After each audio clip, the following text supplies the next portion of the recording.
ओम सभी को ओम। महिला पतंजलि योग समिति द्वारका की ऑनलाइन निशुल्क कक्षा में आप सभी का स्वागत है। विशेष स्वागत डॉक्टर सुशांत मित्तल जी का।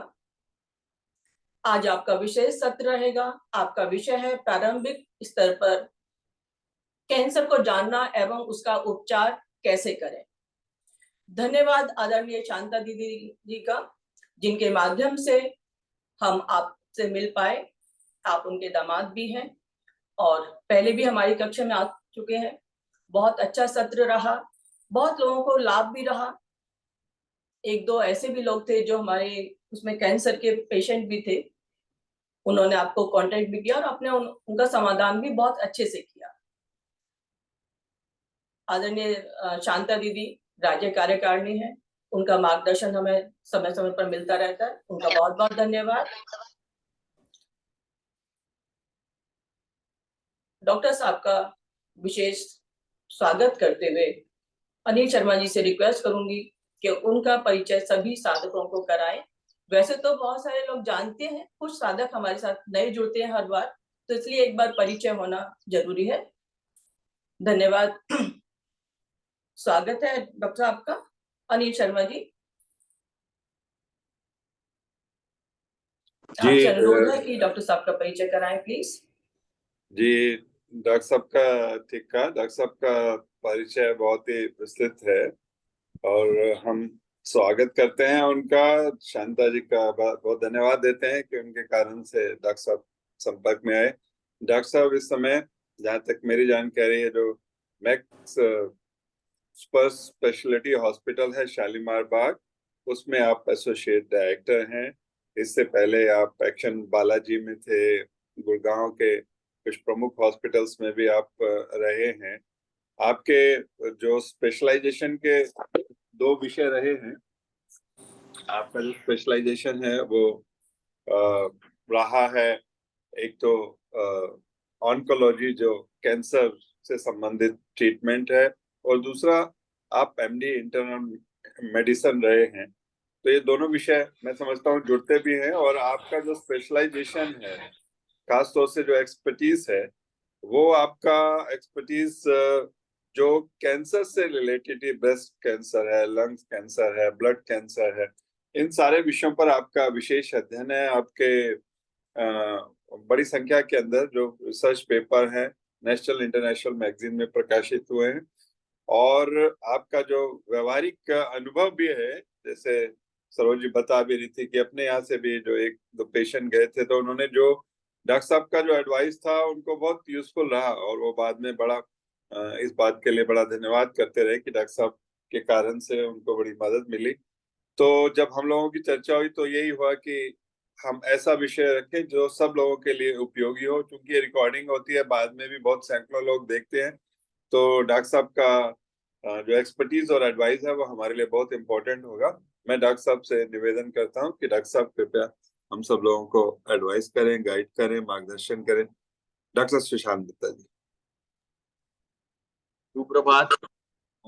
सबका बहुत बहुत धन्यवाद इतने वार्म वेलकम के लिए, स्पेशली मम्मी का जिन्होंने इस संस्था से मुझे ज्वाइन कराया, सरोज जी का जिन्होंने अप्रोच किया, दीप जी का जिन्होंने इतना अच्छा मेरे लिए लिंक बनाया, और मैंने बाकी अपने सगे संबंधियों को फॉरवर्ड किया और उन लोगों ने भी ज्वाइन किया है। और ये सच बात है, मानूंगा कि कैंसर आज की डेट में काफी ज्यादा होने लग गया है। मैं कहीं पे भी किसी भी सोशल गैदरिंग में जाऊं तो कोई ना कोई मुझे जरूर मिलता है जिनका कैंसर से कोई ना कोई संबंध रहता है, चाहे उनके घर में हो, चाहे पड़ोस में हो, चाहे फ्रेंड सर्कल में हो। और मुझे लगता है कि वो हर कोई मेरे से एक ही या दो ही सवाल जो मोस्ट कॉमन है वो ये है कि कैंसर होता क्या है, इसको कैसे डिटेक्ट कर सकते हैं, और हो क्यों रहा है, इतना ज्यादा बन क्यों रहा है। तो इसी के बारे में चर्चा मैं करना चाहूंगा। और कैंसर जो है हमारे शरीर में हर रोज पुराने सेल्स मर रहे हैं, नए सेल्स ग्रो हो रहे हैं, नए सेल्स आ रहे हैं। एक ये रिपेयर मैकेनिज्म है। जैसे कि बाल झड़ते हैं, नाखून बड़े होते हैं, हम उनको काट लेते हैं, स्किन का शेड ऑफ होना, इसी तरीके से जबान के सेल्स, इंटेस्टाइन्स के सेल्स, गॉल ब्लैडर के, हीमोग्लोबिन के, डब्ल्यूबीसी, प्लेटलेट, इन सब की प्रतिक्रिया सारा टाइम बॉडी के अंदर रिपेयर मैकेनिज्म चलता रहता है। और उसी लिए हम ये योगा भी करते हैं, ताकि जो डेड सेल्स हैं उनको बॉडी हटा दे और नए सेल्स को प्रेरित करे, मोटिवेट करे कि वो अच्छी क्वालिटी के बने। इसलिए हम जब ये प्राणायाम करते हैं, जैसे दीप जी ने बोला कि कोई ना कोई प्राणायाम करता रहे, ताकि ऑक्सीजन हमारे शरीर में जाए, और एक वो बहुत ही अच्छी इंग्रेडिएंट है नए सेल के बनने के लिए।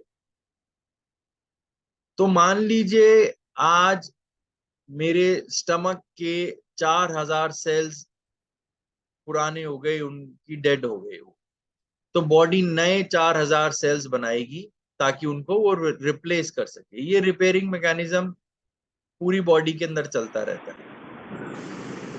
अब किसी कारणवश ये रिपेयर मैकेनिज्म खराब हो जाए, जैसे कि अगर हम देखें कि हम सबके पास पेन होता है या मोबाइल होता है। अब पेन लाखों क्वांटिटी में हर रोज फैक्ट्री में बनता है, लेकिन मार्केट में वही पेन आते हैं जो चलते हैं, जिनकी स्याही ठीक होती है, जो स्मूथली चलते हैं। जो खराब पेन होते हैं वो क्वालिटी कंट्रोल वाले उस पेन को हटा देते हैं, चाहे वो क्वालिटी कंट्रोल कोई आदमी बैठा हो, कोई मैनुअल तरीके से हो रहा हो या ऑटोमेटिक तरीके से हो रहा हो।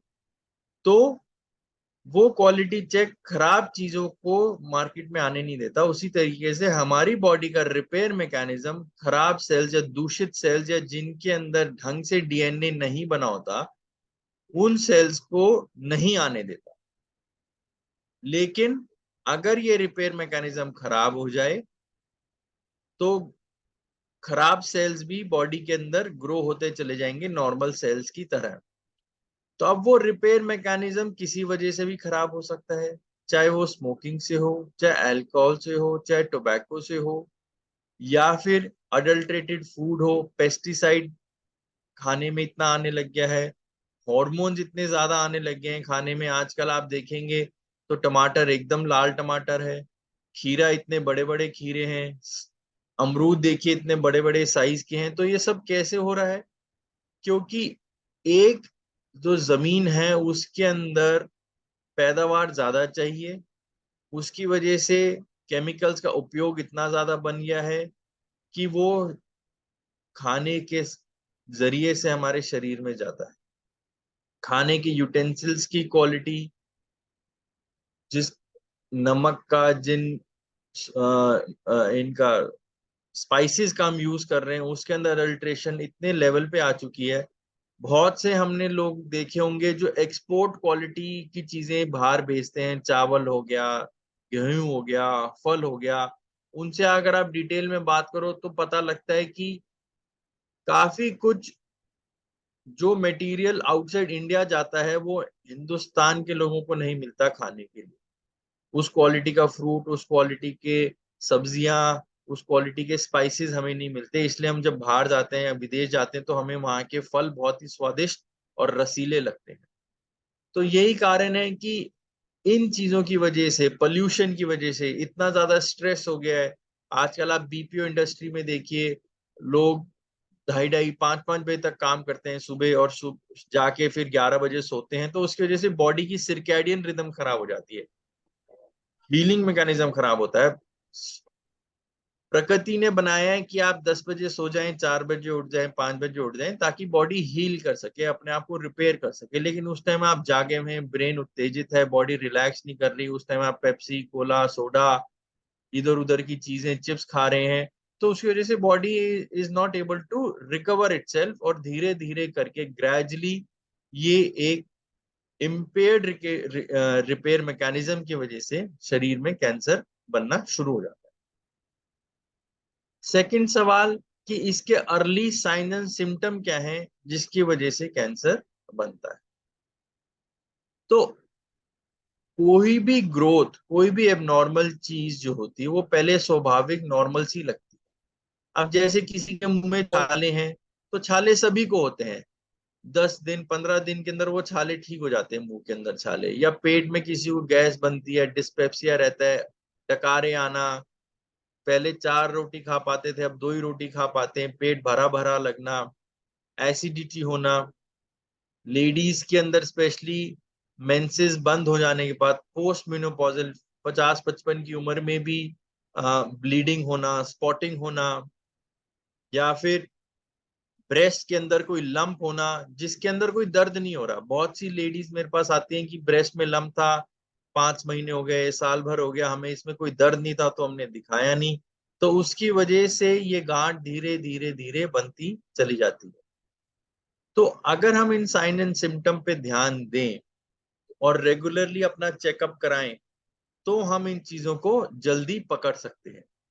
जैसे कि सिंपल, हम जो सारे हॉस्पिटल्स में या लैब्स में आजकल एग्जीक्यूटिव हेल्थ चेकअप्स होते हैं, जिसके अंदर haemoglobin, WBC, platelet, liver function test, kidney function test, ultrasound abdomen, breast mammography, pap smear, men में पीएसए लेवल्स, इन सब के रूटीन टेस्ट से ही हम काफी चीजें पकड़ में ला सकते हैं। भाई किसी का हीमोग्लोबिन मान लीजिए 9 है या 10 है, तो वो क्यों है, किस वजह से है, तो हम उसका अगर कारण जाने कि भाई इंटेस्टाइन्स के अंदर कोई पाइल्स की दिक्कत है जिसकी वजह से ब्लीडिंग हो रहा है, या कहीं वो छाला है जो कैंसर का छाला है, तो हम उसको इवेल्युएट कराएं, उसकी जांच करें, कोई ब्लीडिंग हो रही है, स्पॉटिंग हो रही है, पेट में अल्सर है जिसकी वजह से पॉटी के अंदर खून जा रहा है जो लीक हो रहा है धीरे धीरे, हमें पता नहीं लग रहा, तो ये एक रेगुलर चेकअप से हम पता कर सकते हैं सिंपल हीमोग्लोबिन से कि हीमोग्लोबिन क्यों कम है, और उसका हम कारण ढूंढ सकते हैं। गॉल ब्लैडर में स्टोन्स होना, बहुत से जनों को 15-15 20-20 साल से स्टोन्स रहते हैं गॉल ब्लैडर के अंदर, जिसकी वजह से उनको डिस्पेप्सिया रहता है, खाने का मन नहीं करता, सारा टाइम डकार आना, गैस बनना, पेट फूला फूला रखना, जल्दी भूख मट जाना।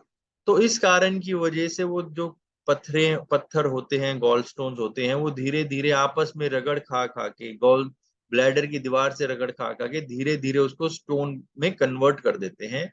तो हमें इसका ध्यान रखना चाहिए। किसी की आवाज बदल रही है, आवाज भारी हो गई है, मुंह में छाला है, ब्लीडिंग हो रही है, 2 बार ब्रश करने के बाद भी मुंह से स्मेल नहीं जा रही है, तो अगर ऐसा है तो हमें इसकी जांच करानी चाहिए अपने ईएनटी स्पेशलिस्ट के पास, डेंटिस्ट के पास, या कैंसर स्पेशलिस्ट के पास जाके मुंह की जांच कराएं, देखें कि कोई छाला तो नहीं है। बहुत बार क्या होता है, किसी को कोई टोबैको की या तंबाकू की लत नहीं होती फिर भी बन जाता है, तो उसके अंदर एक कॉमन कॉज होता है कि शार्प टूथ, नुकीला दांत जो होता है, उसकी वजह से ऐसा होता है।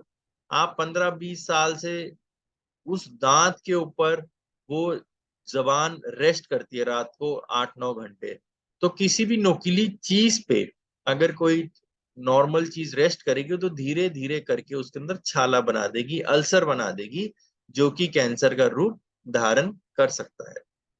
तो इसलिए बहुत जरूरी है कि हम इस डेंटल चेकअप अपना रेगुलरली कराएं। कोई शार्प टूथ है तो उसको ग्राइंड कराएं, कोई छाला है, बहुत से लोगों के मुंह में एक वाइट प्लैक बन जाता है जिसको लूकोप्लाकिया कहते हैं, मुंह नहीं खुलता, या जबान जो गाल है, चीक्स हैं, उसके ऊपर एक सफेद दाग बना हुआ है, तो उसका रेगुलर चेकअप कराएं कि उसका कोई साइज तो नहीं बदल रहा, उसके अंदर कोई दर्द तो नहीं हो रहा, कोई छाला तो नहीं बन रहा। तो उसको हम अगर रेगुलरली चेक कराएं तो हम अर्ली स्टेज पे मुंह का कैंसर को पकड़ सकते हैं। किसी की आवाज बदल गई है, तो आवाज क्यों बदल गई है, वोकल कॉर्ड के अंदर कोई छाला है, या फिर फेफड़े से हमारी गले के अंदर नर्व सप्लाई जाती है, कोई फेफड़े में ऐसी गांठ तो नहीं कि वो नर्व सप्लाई नहीं जा रही, आवाज बदल गई है, तो हमें चेकअप कराना चाहिए। जो स्मोकर्स हैं उनको यूजली खांसी रहती है, तो वो टाइम के साथ ऐसा लगने लग जाता है कि भाई ये खांसी उसी वजह से, लेकिन अगर हम एक्सरे करा लें या लो डोज सीटी स्कैन करा लें तो हम अर्ली स्टेज पे इसका सोल्यूशन निकाल सकते हैं। अब कोविड के टाइम इतने लोगों का कैंसर पकड़ में आया क्योंकि कोविड के लिए हमने सीटी स्कैन करे, तो उसमें पता लगा भाई लेफ्ट लोब के अंदर या लेफ्ट लंग के अंदर एक गांठ पड़ी हुई है 1 सेंटीमीटर की, छोटी सी गांठ है, उसकी जांच कराई गई तो वो कैंसर निकला। उसका हमने ऑपरेट कर दिया तो पेशेंट को ना कीमो की जरूरत पड़ी ना रेडिएशन की, ऑपरेशन से पेशेंट ठीक हो गया। तो कोविड के दौरान कराए गए एक्सरे, अल्ट्रासाउंड, सीटी स्कैन की वजह से बहुत से लोगों का कैंसर पकड़ में आया। हालांकि उसकी वजह से लोग ट्रीटमेंट टाइम पे नहीं स्टार्ट कर पाए, लेकिन जब कोविड खत्म हो रहा था तब उस टाइम कराए हुए एक्सरे, सीटी स्कैन के अंदर लोगों ने जांच कराई और उसको टाइमली पकड़ में लाके उसका डायग्नोसिस किया गया। तो उससे साइंटिस्ट ने, हम सब डॉक्टर्स ने निष्कर्ष निकाला कि सीटी स्कैन किया किसी और चीज के लिए था, लेकिन अर्ली स्टेज के कैंसर उससे पकड़ में आ गया। इसी तरीके से मैमोग्राफी ब्रेस्ट की गांठ के लिए बहुत सी लेडीज शर्मा शर्मी में स्टिग्मा की वजह से मेरे पास लेडीज आती है कि हमने बताया नहीं कि हमें गांठ है, तो वो गांठ को टाइमली नहीं बताते, फिर वो दर्द करने लग जाता है, वो ब्रेस्ट के अंदर छाला कर देता है या बगल के अंदर दर्द करने लग जाता है, तो वो बताते हैं कि मेरे को परेशानी हो रही है। तो ऐसा ना करें। अगर आपको पेनलेस ब्रेस्ट लंप है, कोई दर्द नहीं है, उसको डेफिनेटली जांच कराएं, क्योंकि इन्फेक्शन है, पस है, मेस्टाइटिस है, उसमें तो दर्द होगा, लेकिन बिना दर्द के गांठ हो रही है तो उसकी जांच कराएं, उसको चेक कराएं कि उस वजह से क्यों हो रहा है। मेरी सब मैं लोगों से निवेदन करता हूं कि गूगल पे जाके देखें सेल्फ ब्रेस्ट एग्जामिनेशन कैसे करते हैं। हर 15 तारीख को अपना फिक्स कर लें कि हमें ब्रेस्ट एग्जामिनेशन करना है और गांठ को पकड़ में अगर आ रही है तो उसकी जांच कराएं। साल में 2 बार, 2 साल में 1 बार आप मैमोग्राफी कराएं। आजकल हर हॉस्पिटल में डिजिटल मैमोग्राफी मशीन उपलब्ध है, उससे आप जांच करा के कोई गांठ है तो हमें पता लग सकता है। उसके बाद आते हैं गॉल ब्लैडर पे, स्टमक पे। अगर किसी को स्टमक के अंदर, पेट के अंदर हमारे वेरियस ग्लैंड्स और ऑर्गन्स होते हैं, जैसे कि स्टमक हो गया, पैनक्रियाज हो गया, गॉल ब्लैडर, लिवर। अच्छी बात यह है कि इन सबके साइन एंड सिम्टम सेम है। बुरी बात यह है कि वो साइन एंड सिम्टम नॉर्मली बहुत जनों को होते हैं, जैसे कि गैस का बनना, पेट दर्द होना, डकारे आना। अब हर चीज के लिए हर कोई सीधा ये नहीं सोचता कि मेरे को कैंसर हो गया, लेकिन अगर आपको बहुत टाइम से ऐसा हो रहा है, आपको हो गए 1.5-2 महीने हो गए, आपको गैस की दिक्कत हो रही है, आपको एसिडिटी हो रही है, खट्टी डकारें आ रही है और कड़वा पानी मुंह में आ रहा है, तो इसकी जांच कराएं। इसको सिर्फ आप पेंटोसिड या रैंटैक ले लेके उसको दबाएं नहीं, उसको कंट्रोल ना करें, लेकिन उसका निशान निकालें कि क्यों हो रहा है। तो अपने डॉक्टर साहब से मिलें, अल्ट्रासाउंड कराना है अल्ट्रासाउंड कराएं, एंडोस्कोपी करानी है, सीटी स्कैन कराना है, कुछ भी कराना है, डॉक्टर साहब जो भी बोले उसके हिसाब से इसकी जांच कराएं और पता कराएं कि क्यों हो रहा है। हालांकि हम लोग जिस हिसाब से हमारा, भाई समोसा खा लिया, छोले भटूरे खा लिए, उसके बाद गैस हो गई, तो ये तो कॉमन चीज है, लेकिन उसके बावजूद भी आपको गैस बन रही है। भाई आपने दाल खिचड़ी खाई, घिया खाया, हल्का खाना खाया, उसके बाद क्यों गैस बन रही है? किसी को छोलों से गैस बनती है, किसी को राजमा से बनती है, लेकिन अगर अननेसेसरी गैस बन रही है, अननेसेसरी पेट फूल रहा है, तो उसकी जांच कराएं। उसी तरीके से लेडीज के अंदर पाँव में सूजन आना, मैंने बहुत बार ये देखा है कि ओवेरियन कैंसर होने से पहले या यूट्राइन कैंसर होने से पहले बहुत सी लेडीज को पाँव में सूजन आती है, चाहे एक पाँव में आए चाहे 2 पाँव में आए। हम उस सूजन पे बहुत ज्यादा ध्यान नहीं देते हैं, क्योंकि ज्यादा देर बैठ गए, यहाँ से चंडीगढ़ चले गए, देहरादून चले गए, पतंजलि के आश्रम चले गए, तो पाँव नीचे लटके लटके सूजन आ जाती है, लेकिन वो सोने के बाद ठीक हो जाती है। लेकिन अगर ये आपको सूजन परसिस्टेंट है तो आप एक अल्ट्रासाउंड कराएं कि ऐसा तो नहीं कि ओवरीज के अंदर, यूट्रस के अंदर कोई गांठ है, क्योंकि सबसे पहले साइन एंड सिम्टम पाँव की सूजन आती है। ओवरीज हमारे कूल्हे के अंदर होती है और कूल्हे के अंदर काफी कैपेसिटी होती है कंपनसेट करने की। तो छोटी सी ओवरी के अंदर कोई भी गांठ होती है, यूट्रस में गांठ होती है, तो हमें पता नहीं लगती। यूट्रस और सर्विक्स में अच्छी बात यह है कि ब्लीडिंग होती है, तो it is a red flag sign की लेडीज आती हैं कि मेरे को ब्लीडिंग हुई है, मेरे तो मेंसेस बंद हो गए, 5 साल हो गए, 10 साल हो गए, तो मुझे क्यों हुआ? तो अगर ऐसा है तो जाके डॉक्टर साहब को चेक कराएं। बहुत से लेडीज घबरा जाती हैं, क्योंकि वो आपस में बात करती हैं या समिति में बात करती हैं कि अरे उसको इस वजह से कैंसर निकला, तो वो घबरा जाती हैं कि नहीं नहीं शायद मुझे कैंसर ना निकल गया, इसलिए वो बताती ही नहीं है। तो लेकिन अर्ली स्टेज पे बताएंगे तो उसका डायग्नोसिस बन जाएगा, उसका ट्रीटमेंट हो जाएगा और हम टाइम पे उसका इलाज कर सकते हैं।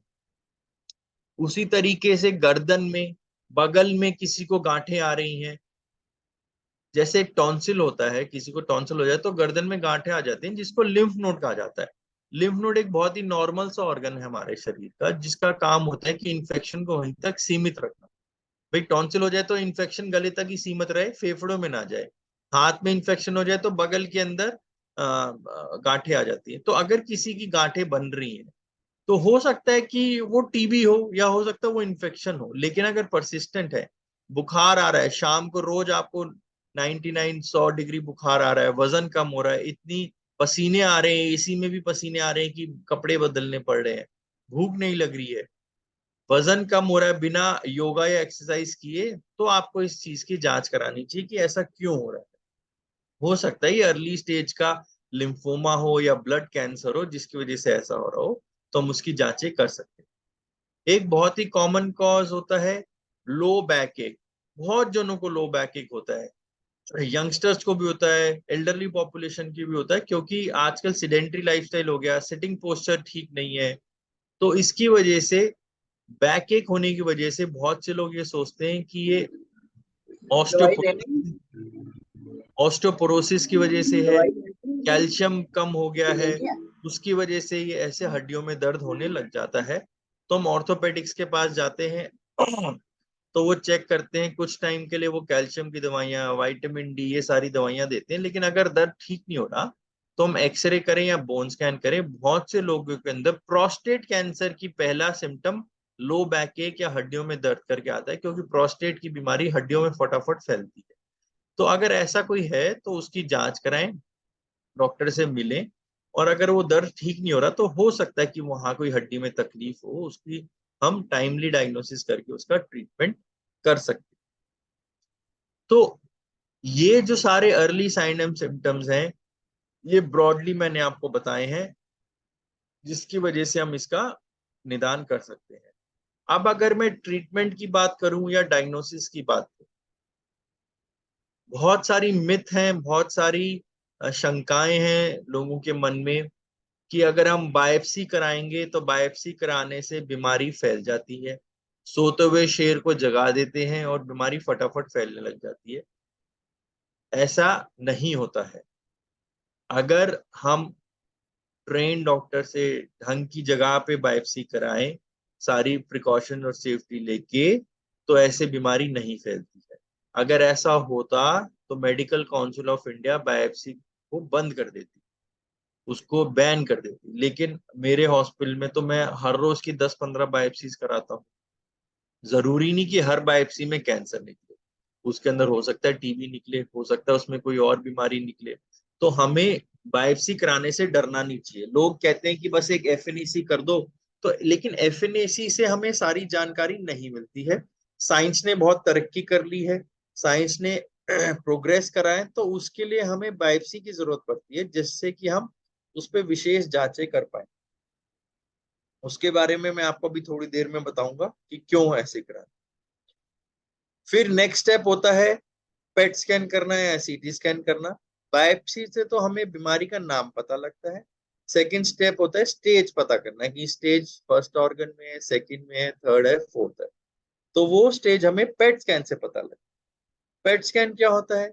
जैसा सीटी स्कैन कलर्ड फोटोग्राफ होती है, उसी तरीके से पेट स्कैन जो होता है कलर्ड होती है। CT scan black and white होता है, पेट स्कैन कलर्ड होता है। जैसे कि आप सबको याद होगा, पहले तो कैमरे आते थे कोडैक के, कैनन के, जिसमें रोल डलते थे, फोटो खींचते थे तो उसके नेगेटिव्स आते थे।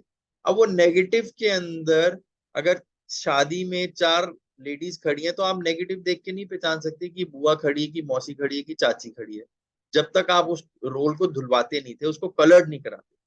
उसी तरीके से पेट स्कैन एक कलर्ड स्कैन होता है, जिससे हमें पता लगता है कि बॉडी की अंदर एक्टिविटी कहाँ कहाँ हो रही है। डेड सेल्स उसके अंदर ब्लैक दिखते हैं और एक्टिव सेल्स उसके अंदर येलो कलर के दिखते हैं। तो उससे हमें पता लगता है कि येलो कलर बीमारी कहाँ कहाँ फैली हुई है।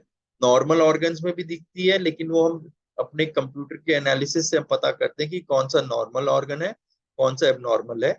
तो उससे हमें स्टेज के बारे में पता लगता है।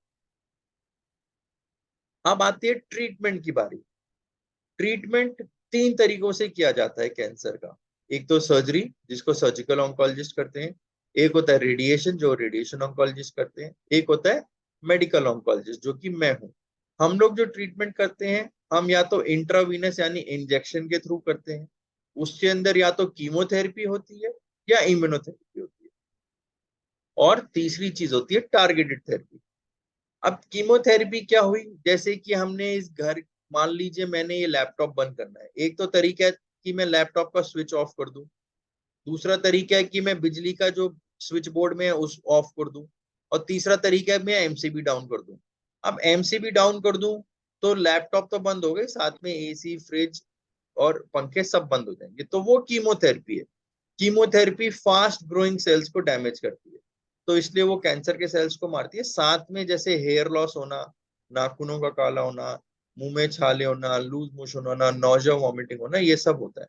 लेकिन अब कीमोथेरेपी में भी तरक्की हो गई, तो ये सारी दिक्कतें बहुत कम हो गई। 5 से 7% लोगों को ऐसा होता है कि बहुत ज्यादा उल्टी या लूज मोशन होना या दर्द होना या बुखार होना। ज्यादातर अब दवाइयों की सहायता से ये सारी चीजें नहीं होती। दूसरा ट्रीटमेंट होता है टारगेटेड थेरेपी।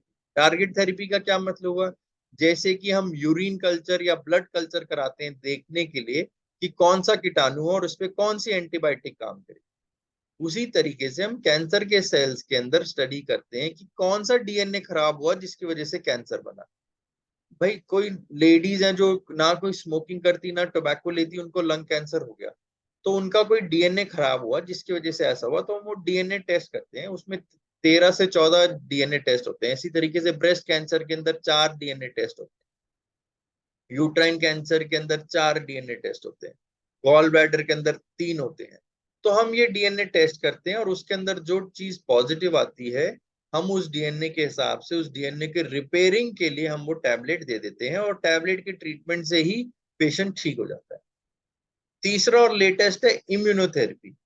हम बॉडी की इम्यूनिटी को स्ट्रॉन्ग कर देते हैं। हम जो योगा कर रहे हैं, एक्सरसाइज कर रहे हैं, बॉडी की इम्यूनिटी को स्ट्रॉन्ग करने की कोशिश करते हैं, क्योंकि कैंसर के अंदर बॉडी की इम्यूनिटी लो चली जाती है और वो जो कैंसर सेल्स है जो ग्रो कर पा रहे हैं वो इम्यूनिटी डिटेक्ट नहीं कर पा रही। तो हम बॉडी की इम्यूनिटी को स्ट्रॉन्ग कर देते हैं ताकि बॉडी खुद ही कैंसर सेल्स को मारने में सक्षम हो जाए और इसके कोई कीमो जैसे साइड इफेक्ट्स नहीं होते। आज की डेट में lung cancer, breast cancer, urinary bladder cancer में इम्यूनोथेरेपी का इतना अच्छा रोल आ गया है कि जहां लाइफ स्पैन 6 महीने की रहती थी, अब वो बढ़ के साल भर, 5 साल, 6 साल ज्यादा होने लगी है, जिसकी वजह से पेशेंट्स को काफी इम्प्रूवमेंट होने लग गया। इसके बाद मोस्ट इंपॉर्टेंट चीज है मनी। पैसे की वजह से बहुत से लोग ट्रीटमेंट नहीं कराते, परेशान होते। तो मेरा सुझाव यही है कि इंडियन गवर्नमेंट की हेल्प की वजह से बहुत सारी दवाइयां डीपीसीयू कंट्रोल में आ गई, जिसकी वजह से कॉस्टिंग कम हो गई, तो ट्रीटमेंट अफोर्डेबल आ गया है। साथ ही साथ डेवलपमेंट होती है, रिसर्च होती है, तो नई नई दवाइयां आती हैं। तो एक स्वाभाविक है कि नई दवाई आती है तो जिस कंपनी ने इतने सालों से इतने मिलियन डॉलर उस दवाइयों पे खर्च करे होते हैं, तो वो कहता है भाई मैं अपनी दवाई के पैसे निकालूं, इतना मैंने रिसर्च एंड डेवलपमेंट किया, इसलिए एक एक दवाई 2-2, 2.5-2.5 लाख की कॉस्टिंग करती है। हालांकि बनाने की कॉस्टिंग उसकी 10,000 से ज्यादा नहीं होती। भाई आईफोन आज की डेट में 1.5 लाख का मिलता है, लेकिन उसकी एक्चुअल कॉस्टिंग तो सिर्फ 10,000 की है। लेकिन वो किस चीज के पैसे लेता है कि मैंने रिसर्च एंड डेवलपमेंट करी, मेरी एक ब्रांड इमेज है, तो इसकी वजह से वो इतने पैसे लेता है। तो जब वो पेटेंट लूज होता है, डब्ल्यूएचओ कहती है भाई अब आपने इनफ पैसे कमा लिए हैं, आपने 3 साल 4 साल अपनी मोनोपोली कर ली है, तो अब आप फॉर्मूला बाकी कंट्रीज को, साइंटिस्ट को दें ताकि वो इसको कम कॉस्ट पे बना सके। तो इसलिए इंडियन फार्मास्यूटिकल कंपनीज उसको बना के सही दामों पे, सही लो कॉस्ट पे ले आती हैं।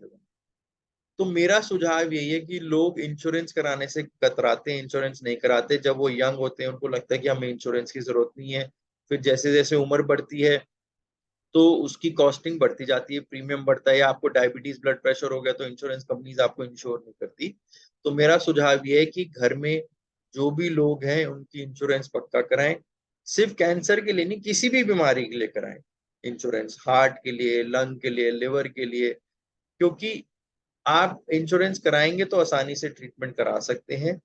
तो मेरे हिसाब से सिर्फ 5 लाख 10 लाख तो ठीक है, लेकिन अगर उससे ज्यादा का करा सके तो उससे ज्यादा की इंश्योरेंस करानी चाहिए। तीसरी बात ये कि इस चीज से घबराए नहीं, कैंसर डेथ सेंटेंस नहीं है। आज की डेट में साइंस ने इतनी तरक्की कर ली है कि इतने सारी चीजें आ गई हैं, नई नई दवाइयां आ गई हैं, जिसकी वजह से हम अब ट्रीटमेंट को बहुत आसान तरीके से टैबलेट फॉर्मेट में या आधे घंटे के इंजेक्शन से ही बहुत पेशेंट्स को सही राह पे, सही डायरेक्शन में ट्रीटमेंट देके good quality of life and quantity of life के साथ उनको हम ट्रीट कर सकते हैं। Thank you so much for your patient hearing. कोई सवाल जवाब हो तो मैं उसके लिए रेडी हूँ। जी डॉक्टर साहब, बहुत ही अच्छी जानकारी दी। एक एक वाक्य ऐसा था कि जो कि YouTube पर जाना चाहिए और हजारों लाखों लोगों के लिए बेनिफिशियल हो सकता है वो। तो आपका आप इतना कंसाइज और समराइज तरीके से बोलते हैं कि it is very beneficial to all of the patient या पोटेंशियल पेशेंट्स जिनको हम कह सकते हैं। तो सभी लोगों को ये तो बहुत अच्छा है और रिकॉर्डिंग में भी हो गया है। आप लोगों के कुछ प्रश्न हो तो आप कृपया बताएं। मैं देख रहा था आरपी आहूजा जी, जिन्होंने पहले आपसे मदद ली थी, हम सब लोगों के इस समूह में थे, वो भी जुड़ गए हैं। उनका नाम मैं देख रहा था। तो यदि और कोई प्रश्न पूछना चाहते हो तो बताएं।